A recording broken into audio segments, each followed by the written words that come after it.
They say an animal is most dangerous when it's wounded, but an incredible new video shows how people-friendly and intelligent dolphins are.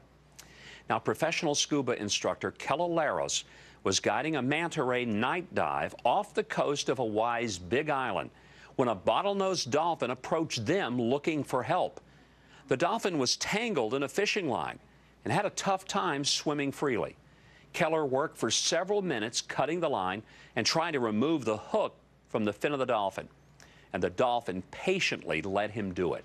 In fact, the dolphin even went up to the surface for air and then went back so Keller could finish the job. Joining me now on Skype from Hawaii, master diver Keller Laros. Keller, this is just an amazing story.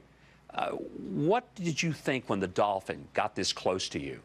Well, at first I was startled. I heard the dolphin squeak really loud. You know, they can direct the sound. And when I turned around, it was literally 3 feet from me, which pretty much startled me. In front of me, I had a dozen manta rays swimming around, but I wasn't prepared for a dolphin right behind me. So I was startled at first.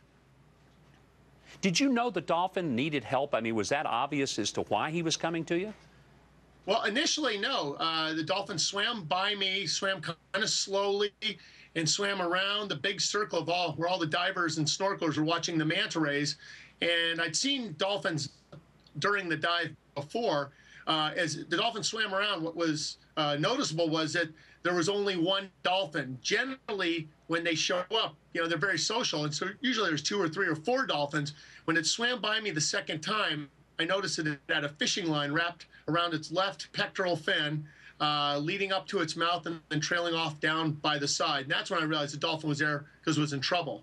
Keller, talk about what the problem would be. I mean, for the fishing line to be on the dolphin, and what dangers that presents to the dolphin. Well, a fishing line, as you may know, are very tight, sharp, and if they get tighter, they can actually cause pretty bad injuries. I've seen manta rays lose fins and wings from the fishing line getting wrapped around and just getting tighter and tighter. And I knew that it was bad for manta rays. I suspected it would be much worse for a dolphin, because if you lose your pectoral fin, I really suspect that would destroy their hydrodynamics.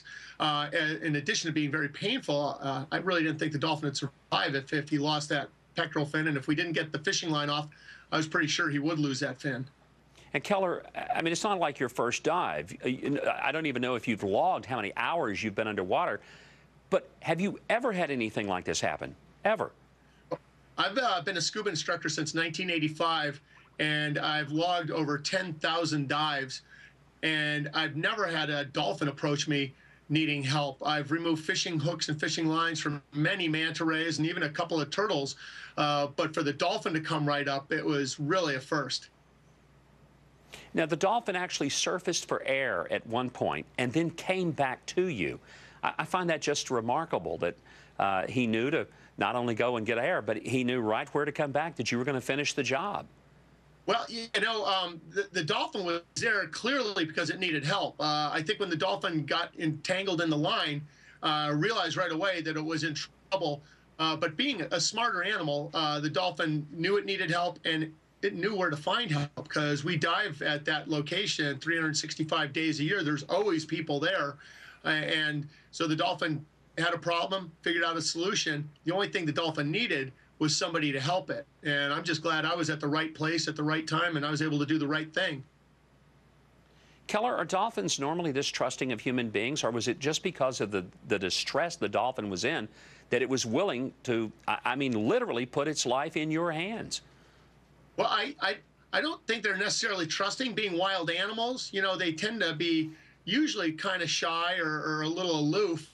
I've had dolphins come up and sort of instigate play-like behavior. You know, they'll grab a sea cucumber and hand it to the other dolphin and then drop it, and then they kind of look at you. And it seems like sometimes they're playing and maybe even interacting with humans, which is pretty amazing for a wild animal to start interacting with humans.